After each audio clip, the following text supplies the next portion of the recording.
बालकृष्ण भट्ट, जिनका नाम हिंदी गद्य के आधुनिकीकरण का पर्याय है, 19वीं सदी के भारतीय साहित्य में एक महान हस्ती के रूप में जाने जाते हैं। 1846 में इलाहाबाद में जन्मे भट्ट का जीवन और काम हिंदी गद्य की दिशा को आकार देने में महत्वपूर्ण भूमिका निभाते हैं।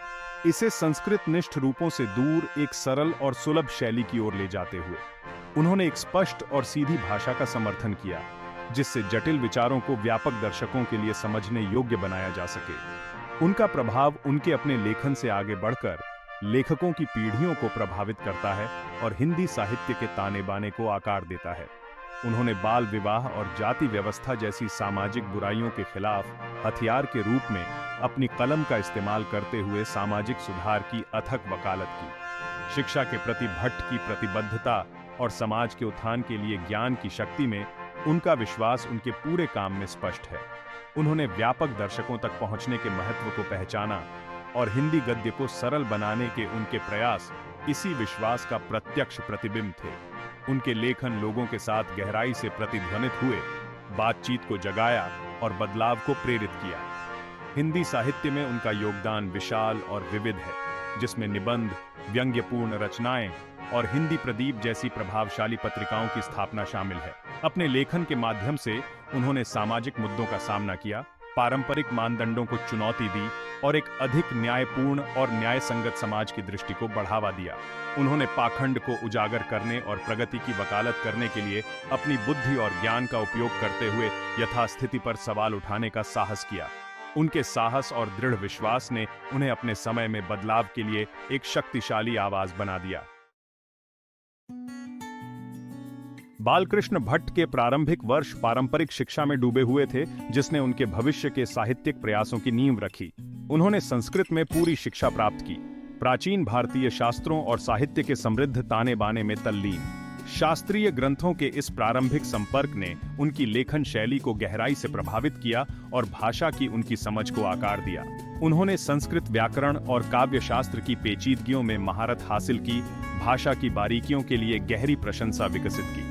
परंपरा में निहित होने के बावजूद भट्ट ने 19वीं सदी के दौरान भारत में व्याप्त परिवर्तन की हवाओं को भी अपनाया।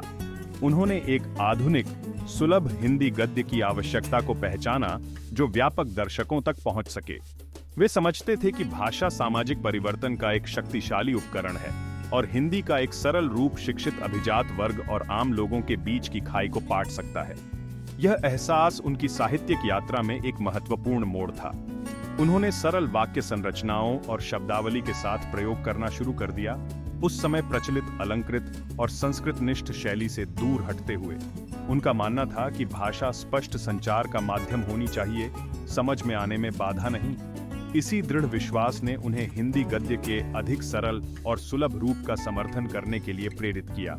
उनके प्रयासों का प्रशंसा और आलोचना दोनों से स्वागत किया गया, लेकिन वे हिंदी साहित्य के आधुनिकीकरण के अपने मिशन पर अडिग रहे।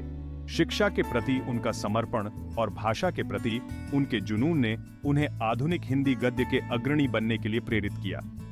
उन्होंने भाषा को एक जीवित इकाई के रूप में देखा, जो समाज की आवश्यकताओं को पूरा करने के लिए लगातार विकसित हो रही है। उन्होंने इस विकास को अपनाया, जिससे हिंदी लेखकों की भावी पीढ़ियों के लिए अभिव्यक्ति के नए रूपों का पता लगाने और व्यापक दर्शकों तक पहुंचने का मार्ग प्रशस्त हुआ। अधिक सुलभ और गतिशील हिंदी साहित्य की उनकी दृष्टि लेखकों और पाठकों को समान रूप से प्रेरित करती रहती है। 1877 में बालकृष्ण भट्ट ने हिंदी प्रदीप की स्थापना की, एक साहित्यिक पत्रिका जो आधुनिक हिंदी साहित्य की आधारशिला बन गई। इस प्रकाशन ने उभरते लेखकों और विचारकों के लिए एक मंच के रूप में कार्य किया, एक जीवंत बौद्धिक आदान प्रदान को बढ़ावा दिया। हिंदी प्रदीप के लिए भट्ट का दृष्टिकोण एक ऐसा स्थान बनाना था जहां नए विचार पनप सकें और जहां हिंदी भाषा बदलते समय के साथ विकसित और अनुकूलित हो सके। उनका मानना था कि एक संपन्न साहित्यिक परिदृश्य समाज की प्रगति के लिए आवश्यक है। हिंदी प्रदीप भट्ट के अपने साहित्यिक कार्यों और सामाजिक टिप्पणी के प्रसार के लिए एक शक्तिशाली माध्यम बन गया। उन्होंने पत्रिका का उपयोग अपने निबंधों, व्यंग्यपूर्ण लेखों और समकालीन समाज की आलोचनाओं को प्रकाशित करने के लिए किया। उन्होंने यथास्थिति को चुनौती देने के लिए अपनी तीक्ष्ण बुद्धि और व्यावहारिक टिप्पणियों का उपयोग करते हुए सामाजिक असमानताओं से लेकर राजनीतिक भ्रष्टाचार तक कई मुद्दों का सामना किया। उनके लेखन ने बहस छेड़ी और कार्रवाई को प्रेरित किया, जिससे हिंदी प्रदीप सामाजिक और राजनीतिक सुधार के लिए एक शक्तिशाली शक्ति बन गया। पत्रिका ने सरल, अधिक सुलभ हिंदी गद्य के उपयोग को बढ़ावा देने में भी महत्वपूर्ण भूमिका निभाई। भट्ट ने योगदानकर्ताओं को ऐसी शैली में लिखने के लिए प्रोत्साहित किया जिसे व्यापक दर्शक समझ सकें। विस्तृत संस्कृत आधारित भाषा पर पारंपरिक जोर से हटकर स्पष्टता और सरलता पर इस ध्यान ने हिंदी साहित्य का लोकतंत्रीकरण करने में मदद की, जिससे यह आबादी के एक बड़े हिस्से के लिए सुलभ हो गया। हिंदी प्रदीप भाषाई समावेशिता का हिमायती बन गया। हिंदी प्रदीप के माध्यम से भट्ट ने हिंदी लेखकों की एक नई पीढ़ी का पोषण किया, हिंदी साहित्य के भविष्य को आकार दिया और इसके आधुनिकीकरण में महत्वपूर्ण योगदान दिया। उन्होंने युवा लेखकों को मार्गदर्शन और प्रोत्साहन प्रदान करते हुए उभरती प्रतिभाओं के लिए एक मंच प्रदान किया। साहित्यिक विकास को बढ़ावा देने के प्रति उनकी प्रतिबद्धता ने हिंदी में एक जीवंत और विविध साहित्यिक परिदृश्य बनाने में मदद की। हिंदी प्रदीप भट्ट की दृष्टि और हिंदी साहित्य पर उनके स्थायी प्रभाव का प्रमाण बन गया। बालकृष्ण भट्ट का साहित्यिक उत्पादन विपुल था, जिसमें विभिन्न विधाएं शामिल थीं और एक लेखक के रूप में उनकी बहुमुखी प्रतिभा का प्रदर्शन करती थीं। वे अपने निबंधों के लिए जाने जाते हैं, जिन्होंने सामाजिक टिप्पणी से लेकर साहित्यिक आलोचना तक कई विषयों को कवर किया। उनके निबंध उनके आसपास की दुनिया पर स्पष्टता, बुद्धि और व्यावहारिक टिप्पणियों की विशेषता थी। उनके पास विस्तार के लिए गहरी नजर थी और साधारण लेकिन गहन भाषा में जटिल मुद्दों के सार को पकड़ने की उल्लेखनीय क्षमता थी। वे व्यंग्य के उस्ताद थे, सामाजिक बुराइयों को उजागर करने और पारंपरिक मानदंडों को चुनौती देने के लिए हास्य और व्यंग्य का उपयोग करते थे। उनके व्यंग्यपूर्ण लेख मनोरंजक और विचारोत्तेजक दोनों थे, जो पाठकों को यथास्थिति पर सवाल उठाने और वैकल्पिक दृष्टिकोणों पर विचार करने के लिए प्रेरित करते थे। उन्होंने पाखंड का मजाक उड़ाने और स्थापित शक्ति संरचनाओं को चुनौती देने के लिए व्यंग्य का इस्तेमाल सामाजिक परिवर्तन के साधन के रूप में किया। उनकी बुद्धि और हास्य ने उनकी आलोचनाओं को स्वादिष्ट और प्रभावी बना दिया। निबंधों और व्यंग्य से परे भट्ट ने कथा और कविता सहित अन्य साहित्यिक रूपों में भी कदम रखा, जबकि उनके निबंध और व्यंग्य रचनाएं अधिक व्यापक रूप से मान्यता प्राप्त हैं। अन्य विधाओं में उनके योगदान उनकी व्यापक साहित्यिक प्रतिभा को प्रदर्शित करते हैं। उन्होंने अलग अलग शैलियों और रूपों के साथ प्रयोग किया, हिंदी साहित्य की सीमाओं को आगे बढ़ाया और अभिव्यक्ति के नए रास्ते तलाशे। प्रयोग करने की उनकी इच्छा ने उनकी रचनात्मक भावना का प्रदर्शन किया। उनके विविध कार्यों का संग्रह उनके आसपास की दुनिया के साथ उनकी गहरी व्यस्तता और सामाजिक परिवर्तन के साधन के रूप में साहित्य का उपयोग करने की उनकी प्रतिबद्धता को दर्शाता है। वे शब्दों की शक्ति में विश्वास करते थे, जो मन को आकार दे सकते हैं और कार्रवाई को प्रेरित कर सकते हैं। उनके लेखन ने समाज के लिए एक दर्पण के रूप में कार्य किया, इसकी ताकत और कमजोरियों, इसकी आशाओं और आशंकाओं को दर्शाया। उन्होंने अन्याय को चुनौती देने, सुधार की वकालत करने और एक अधिक न्याय संगत और प्रबुद्ध समाज की दृष्टि को बढ़ावा देने के लिए अपनी कलम का इस्तेमाल किया। भाग 5, सामाजिक टिप्पणी, सुधार के लिए एक आवाज। बालकृष्ण भट्ट केवल लेखक ही नहीं थे, वे एक समाज सुधारक थे जिन्होंने अपने समय के ज्वलंत मुद्दों को संबोधित करने के लिए कलम का इस्तेमाल किया। वे सामाजिक असमानताओं, विशेषकर जाति व्यवस्था और बाल विवाह की प्रथा के कटु आलोचक थे। उनका मानना था कि ये प्रथाएं समाज की प्रगति के लिए हानिकारक हैं और व्यक्तिगत क्षमता के विकास में बाधा डालती हैं। उन्होंने इन मुद्दों के बारे में जागरूकता बढ़ाने और बदलाव की वकालत करने के लिए अपने लेखन का इस्तेमाल किया। उन्होंने महिलाओं को सशक्त बनाने और उन्हें समाज में सार्थक योगदान देने में सक्षम बनाने में इसके महत्व को पहचानते हुए महिलाओं की शिक्षा के लिए समर्थन किया। उन्होंने तर्क किया कि महिलाओं को शिक्षित करना न केवल सामाजिक न्याय का मामला है, बल्कि राष्ट्र के समग्र विकास के लिए भी आवश्यक है। उन्होंने प्रचलित पितृसत्तात्मक मानदंडों को चुनौती दी, जो महिलाओं के अवसरों को सीमित करते थे और उनके समान अधिकारों की वकालत करते थे। वे सामाजिक सुधार के प्रबल समर्थक थे। उनका मानना था कि प्रगति के लिए पुरानी परंपराओं को चुनौती देने और नए विचारों को अपनाने की इच्छा की आवश्यकता होती है।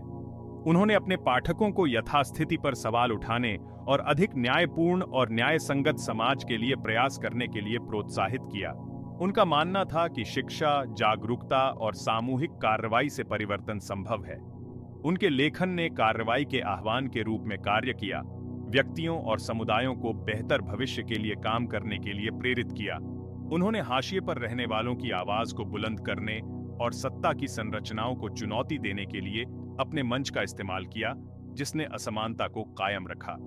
उनके साहस और दृढ़ विश्वास ने उन्हें अपने समय में सामाजिक परिवर्तन के लिए एक शक्तिशाली ताकत बना दिया। भाग 6, साहित्यिक शैली और भाषा, सरलता और स्पष्टता की कला। बालकृष्ण भट्ट की लेखन शैली उनकी सरलता, स्पष्टता और प्रत्यक्षता की विशेषता थी। उन्होंने अपने समय के हिंदी गद्य में प्रचलित अलंकृत और भारी संस्कृतनिष्ठ भाषा को छोड़ दिया, बजाय इसके कि एक अधिक सुलभ शैली का विकल्प चुना जो व्यापक दर्शकों तक पहुंच सके। उनका मानना था कि भाषा संचार का साधन होनी चाहिए, न कि समझने में बाधा। वे जटिल विचारों को व्यक्त करने के लिए सरल भाषा का प्रयोग करने में निपुण थे। उनके पास जटिल मुद्दों को आसानी से पचने योग्य भागों में तोड़ने की उल्लेखनीय क्षमता थी, जिससे वे सभी पृष्ठभूमि के पाठकों के लिए सुलभ हो जाते थे। उन्होंने स्पष्ट और संक्षिप्त भाषा को प्राथमिकता देते हुए तकनीकी शब्दों से परहेज किया जो व्यापक दर्शकों के साथ प्रतिध्वनित होते थे। उनका गद्य अपनी तरलता और प्राकृतिक लय द्वारा चिह्नित था, जिससे उनका लेखन आकर्षक और पढ़ने में आसान दोनों हो गया। उनके पास कहानी सुनाने की कला और अपने लेखन में मानव अनुभव के सार को पकड़ने का उपहार था। उनकी शैली सुरुचिपूर्ण और सुलभ दोनों थी, जो विद्वानों और सामान्य पाठकों दोनों के लिए आकर्षक थी। सरलता और स्पष्टता पर उनके जोर ने हिंदी गद्य में क्रांति ला दी, जिससे साहित्यिक अभिव्यक्ति के अधिक आधुनिक और सुलभ रूप का मार्ग प्रशस्त हुआ। उन्होंने प्रदर्शित किया कि जटिल भाषा का सहारा लिए बिना जटिल विचारों को प्रभावी ढंग से व्यक्त किया जा सकता है। हिंदी लेखकों की बाद की पीढ़ियों पर उनका प्रभाव निर्विवाद है। भाग 7, हिंदी साहित्य पर भट्ट का प्रभाव, एक स्थायी विरासत। हिंदी साहित्य में बालकृष्ण भट्ट का योगदान विशाल और स्थायी है। उन्हें आधुनिक हिंदी गद्य के अग्रदूतों में से एक माना जाता है, जिन्होंने इसके विकास और दिशा को आकार देने में महत्वपूर्ण भूमिका निभाई है। सरलता और स्पष्टता पर उनके जोर ने हिंदी लेखन में क्रांति ला दी, जिससे यह व्यापक दर्शकों के लिए अधिक सुलभ हो गया। उन्होंने हिंदी साहित्य के अधिक आधुनिक और गतिशील रूप की नींव रखी, जिससे लेखकों की पीढ़ियों को नए विषयों और शैलियों का पता लगाने की प्रेरणा मिली। उनके प्रभाव को उनके नक्शे कदम पर चलने वाले कई हिंदी लेखकों के कार्यों में देखा जा सकता है, जिन्होंने उनकी शैली को अपनाया और उनके विषयों को अपने काम में शामिल किया। आधुनिक हिंदी गद्य में उनके अग्रणी कार्य ने अधिक गतिशील और समावेशी साहित्यिक परिदृश्य का मार्ग प्रशस्त किया। उन्होंने लेखकों को पारंपरिक रूपों से अलग होने और खुद को अभिव्यक्त करने के नए तरीकों का पता लगाने के लिए प्रेरित किया। उनकी विरासत को आज हिंदी साहित्य की विविध और जीवंत दुनिया में देखा जा सकता है। उनका प्रभाव व्यक्तिगत लेखकों से आगे बढ़कर हिंदी साहित्यिक प्रवचन के ताने बाने को आकार देता है। भाषा, साहित्य और सामाजिक सुधार के बारे में उनके विचारों पर लगातार चर्चा और बहस जारी है, जो हिंदी साहित्य का आलोचना और छात्रवृत्ति की दिशा को प्रभावित करते हैं। उनका काम महत्वाकांक्षी लेखकों के लिए प्रेरणा के निरंतर स्रोत के रूप में कार्य करता है। उन्हें सामाजिक परिवर्तन को प्रभावित करने के लिए साहित्य की शक्ति और सत्ता के सामने सच्चाई बोलने के लिए अपनी आवाज का उपयोग करने के महत्व की याद दिलाता है। उनकी विरासत हिंदी साहित्य के भविष्य को आकार देती रहती है। भाग 8, आधुनिक समय में भट्ट की प्रासंगिकता। बालकृष्ण भट्ट के लेखन आज भी प्रासंगिक हैं, जो समकालीन पाठकों के साथ प्रतिध्वनित होते हैं, जो समान सामाजिक मुद्दों से जूझ रहे हैं। सामाजिक असमानताओं, विशेषकर जाति व्यवस्था और लैंगिक भेदभाव की उनकी आलोचना भारत के कई हिस्सों में आज भी सच है। मानव स्वभाव और सामाजिक गतिशीलता में उनकी अंतर्दृष्टि कालातीत है। शिक्षा और सामाजिक सुधार पर उनका जोर आज भी उतना ही प्रासंगिक है जितना उनके समय में था। व्यक्तियों और समुदायों के उत्थान के लिए ज्ञान की शक्ति में उनका विश्वास शैक्षिक समानता और सामाजिक प्रगति के प्रयासों को प्रेरित करता रहता है। उनके लेखन निरंतर सीखने और सामाजिक जुड़ाव के महत्व की याद दिलाते हैं। सरल और अधिक सुलभ भाषा की उनकी वकालत ऐसी दुनिया में प्रासंगिक है जहां संचार का महत्व बढ़ रहा है। स्पष्टता और संक्षिप्तता पर उनका जोर सभी क्षेत्रों में लेखकों और संचारकों के लिए एक मूल्यवान सबक के रूप में कार्य करता है। उनकी शैली प्रभावी संचार का एक मॉडल है। उनका काम सामाजिक परिवर्तन को प्रभावित करने के लिए साहित्य की शक्ति का प्रमाण है। उनके लेखन आलोचनात्मक सोच और सामाजिक सक्रियता को प्रेरित करते रहते हैं, हमें अन्याय को चुनौती देने और बेहतर दुनिया की वकालत करने के लिए अपनी आवाज का उपयोग करने के महत्व की याद दिलाते हैं। उनकी विरासत हमें परिवर्तन के एजेंट बनने के लिए प्रोत्साहित करती है। भाग 9, भट्ट के व्यंग्य की बारीकियों की खोज। बालकृष्ण भट्ट का व्यंग्य सामाजिक टिप्पणी के लिए एक शक्तिशाली उपकरण था, जो उनके समय के पाखंड और बेतुकेपन को उजागर करता था। उन्होंने कुशलता के साथ हास्य और व्यंग्य का इस्तेमाल किया, मजाकिया आलोचनाएं तैयार कीं, जो पाठकों के साथ प्रतिध्वनित हुईं, जबकि उन्हें यथास्थिति पर सवाल उठाने के लिए प्रेरित किया। उनका व्यंग्य केवल मनोरंजन के लिए नहीं था, यह विचार को उत्तेजित करने और परिवर्तन को प्रेरित करने के लिए डिजाइन किया गया था। उन्होंने जाति व्यवस्था की कठोरता से लेकर अंधविश्वासों के प्रसार तक कई सामाजिक मुद्दों को लक्षित किया। उन्होंने इन प्रणालियों और मान्यताओं में खामियों को उजागर करने के लिए व्यंग्य का इस्तेमाल किया, व्यक्तियों और समाज पर उनके नकारात्मक प्रभाव पर प्रकाश डाला। उनका हास्य अक्सर तीखा होता था, लेकिन यह हमेशा सामाजिक न्याय के प्रति गहरी चिंता में निहित होता था। उन्होंने विनोदी और विचारोत्तेजक कथाएं बनाने के लिए व्यंग्य, कटाक्ष और पैरोडी सहित विभिन्न व्यंग्य तकनीकों को नियोजित किया। वे यादगार पात्रों और परिस्थितियों को गढ़ने में माहिर थे, जिन्होंने उनके द्वारा संबोधित सामाजिक मुद्दों के सार को पकड़ लिया। उनके व्यंग्यपूर्ण लेख मनोरंजक और व्यावहारिक दोनों थे। उनका व्यंग्य आज भी प्रासंगिक है, जो मानवीय मूर्खता और सामाजिक अन्याय पर एक कालातीत टिप्पणी प्रस्तुत करता है।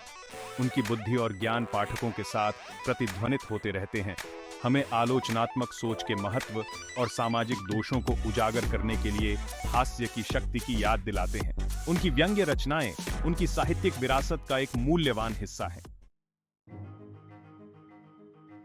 भाग 10, बाद के लेखकों पर भट्ट का प्रभाव। हिंदी लेखकों की बाद की पीढ़ियों पर बालकृष्ण भट्ट का प्रभाव निर्विवाद है।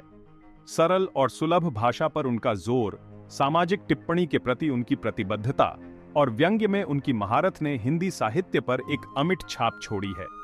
कई लेखकों ने उनके नक्शे कदम पर चलते हुए उनकी शैली को अपनाया है और उनके विषयों को अपने काम में शामिल किया है। आधुनिक हिंदी गद्य में उनके अग्रणी कार्य ने अधिक गतिशील और समावेशी साहित्यिक परिदृश्य का मार्ग प्रशस्त किया। उन्होंने लेखकों को पारंपरिक रूपों से हटकर खुद को अभिव्यक्त करने के नए तरीकों का पता लगाने के लिए प्रेरित किया। उनकी विरासत आज हिंदी साहित्य की विविध और जीवंत दुनिया में देखी जा सकती है।